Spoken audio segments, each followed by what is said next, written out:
I want you to hit me as hard as you can. James Cameron's Titanic was one of the most nominated and decorated films in Academy Awards history. The Oscar winner would also live up to its mighty title at the box office, reigning as the highest-grossing champ for over a decade. But the production itself was more like its nautical namesake: promising, disastrous, legendary. Near, far, wherever you are, let's find out what the fuck happened to this movie.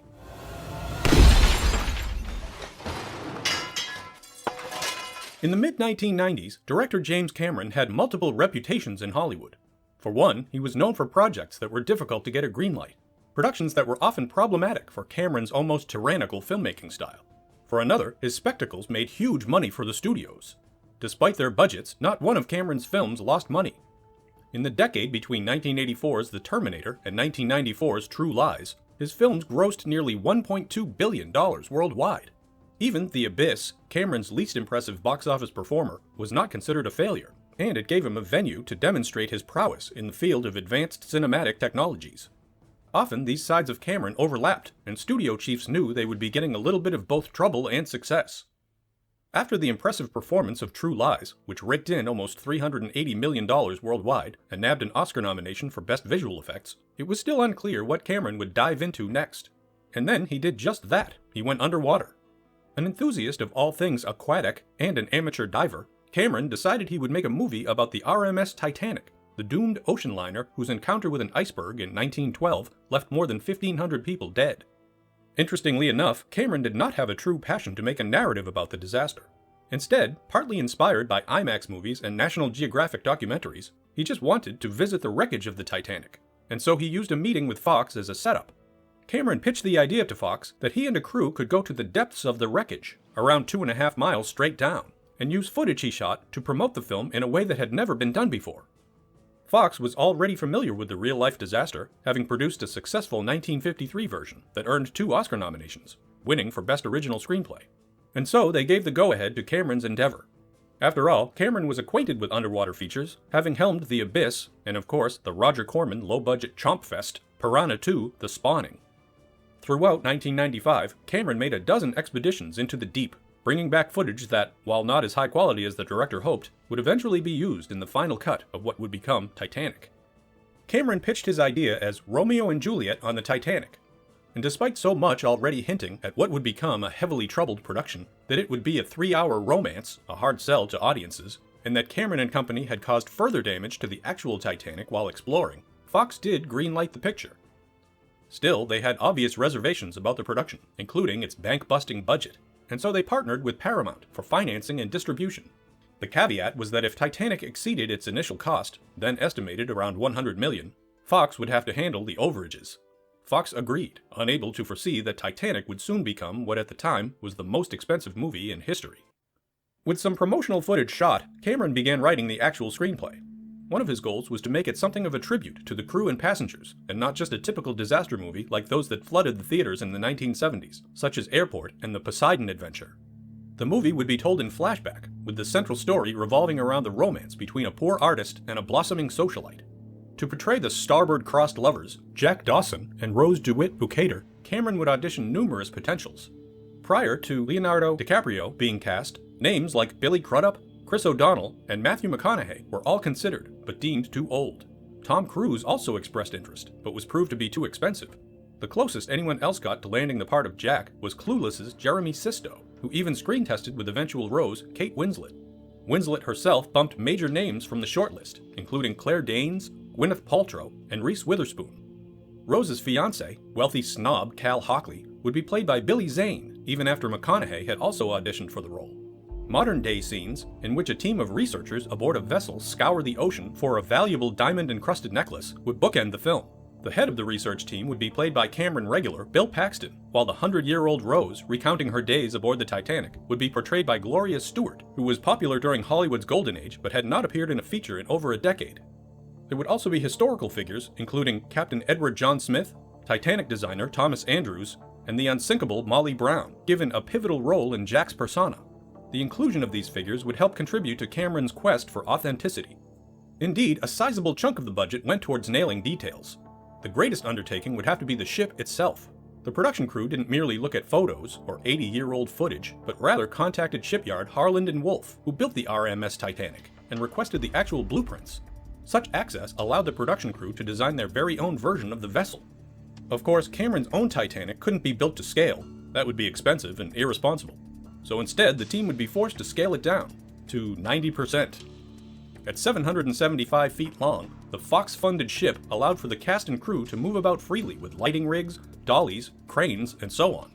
There would be rotating and hydraulic sections, allowing the ship, particularly in the extensive sinking sequences, to be snapped, shifted, and pieced together again for retakes. One curious note about the massive ship was that only the starboard side, or right side, was constructed.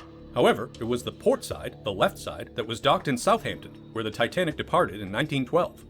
That might be a minor quibble for history buffs, but not James Cameron. The switch required that the entire departure sequence be reversed in post-production, necessitating a complicated shoot with numerous background extras and signs adorned with backwards lettering. That's the level of detail Cameron insisted on. But where do you store something as big as an almost-to-scale ship? Shots of the high seas, quite a few in case you haven't seen the movie, would be filmed at Fox Baja Studios in Mexico, a multi-million-dollar facility constructed just for the making of Titanic. The key feature at the studio was a specialized 17-million-gallon horizon tank designed to depict the vastness of the Atlantic Ocean. It was the largest in movie history, more than twice the size of the massive tank where the cast and crew of The Abyss had been submerged. And it didn't just give Cameron his own underwater playground, but would provide means for future productions like Deep Blue Sea, Pearl Harbor, and Master and Commander: The Far Side of the World.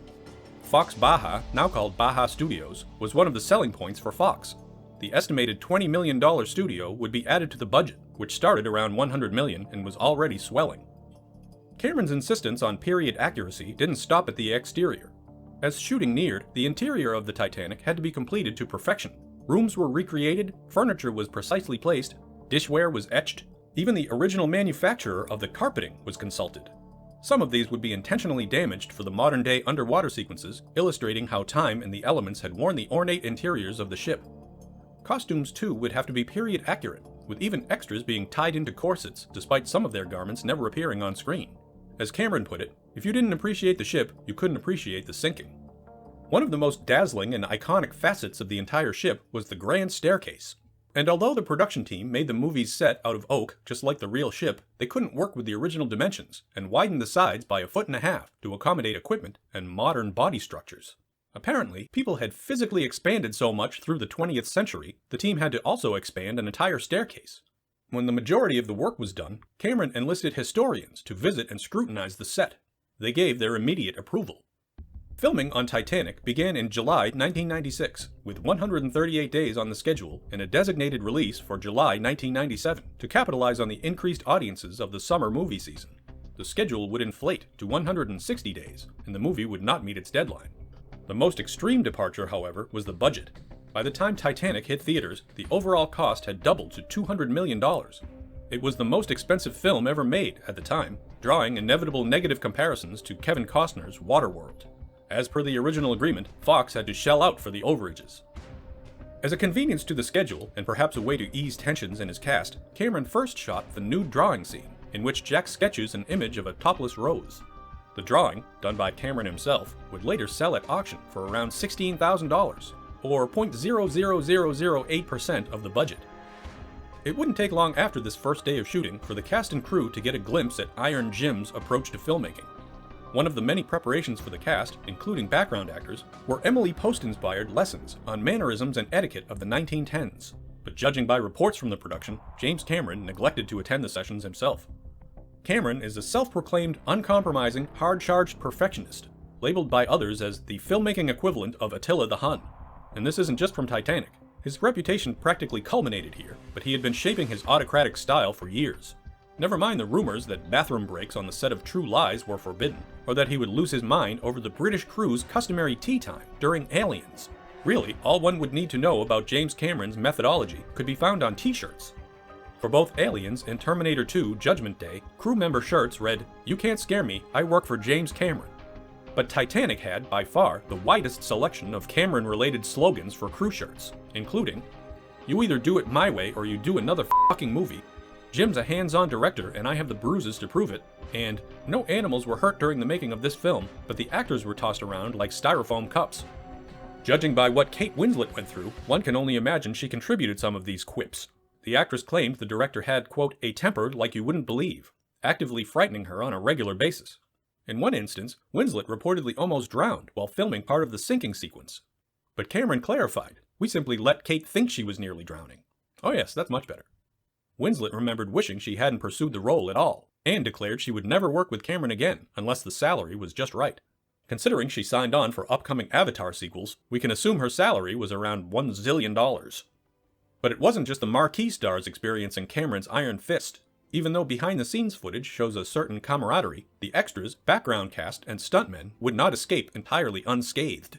Broken bones, infections, and ruptured organs didn't seem uncommon, up to a point that Cameron had to scale back the number of stuntmen on set, replacing them with CGI characters. This was probably a good call, considering Cameron's reputation might find him tossing an unruly crewman into a propeller blade. There was even an investigation launched by the Screen Actors Guild, but they ultimately found the production to be acceptable.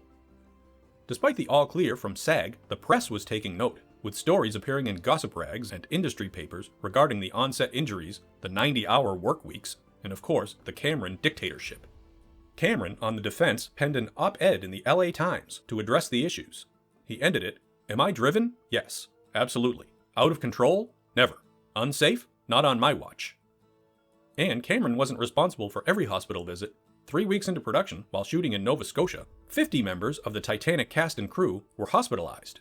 Someone had laced that day's lobster chowder with PCP, resulting in a mixture of laughing, crying, and vomiting.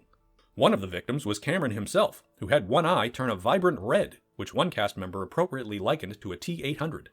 The case was, and remains, a real whodunit, since no one has ever been caught or confessed to the Great Lobster lacing of 1996. In different interviews, Cameron further acknowledged his demanding reputation, noting that, quote, filmmaking is war.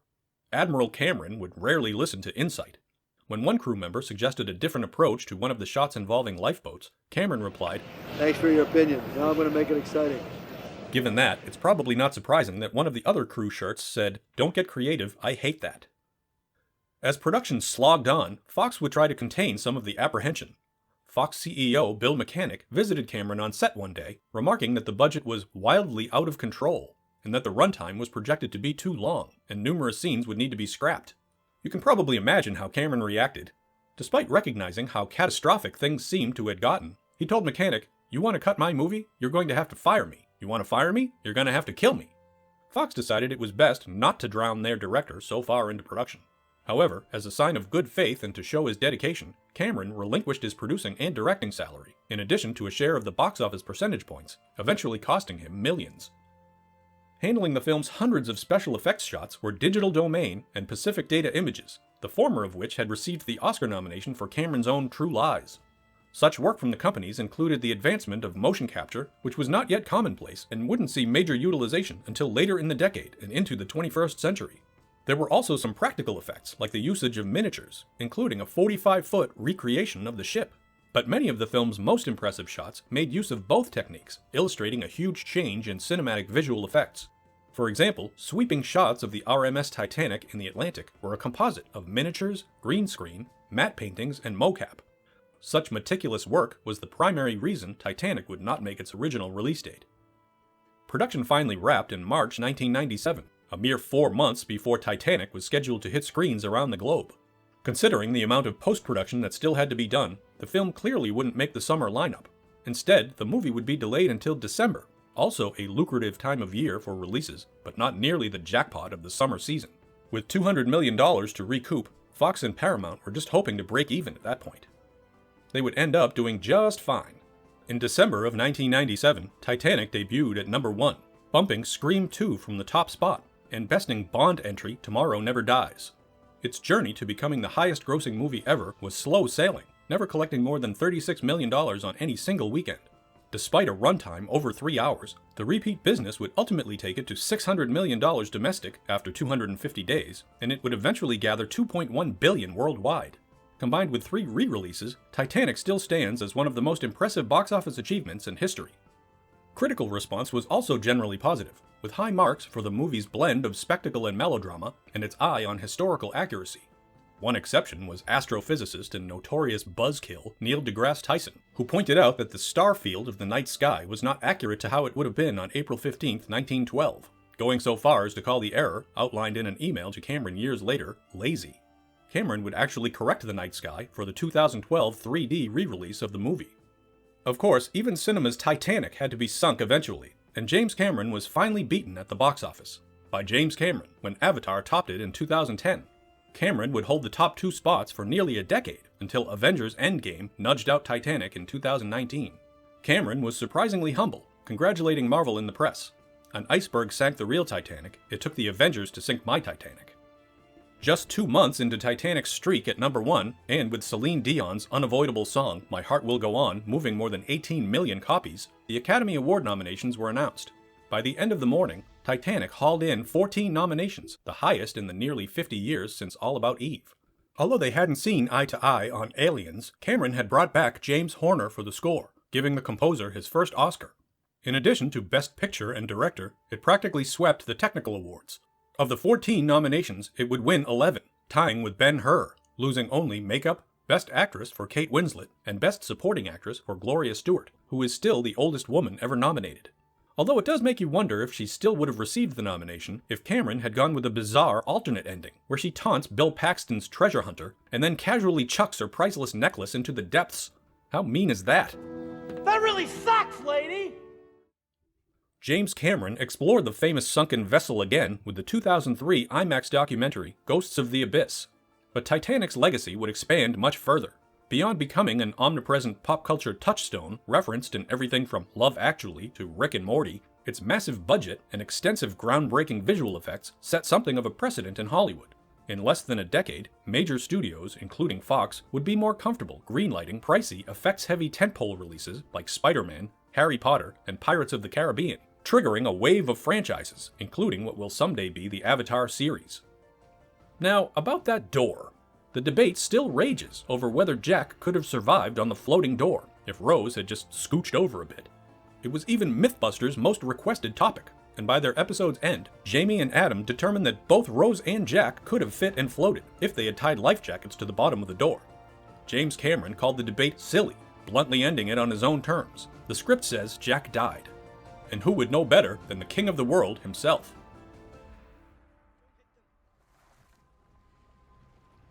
Is there anyone alive out there?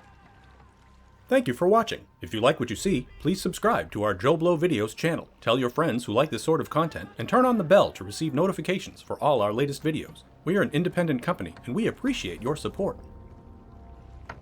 We waited too long. Well, keep checking them! Keep looking!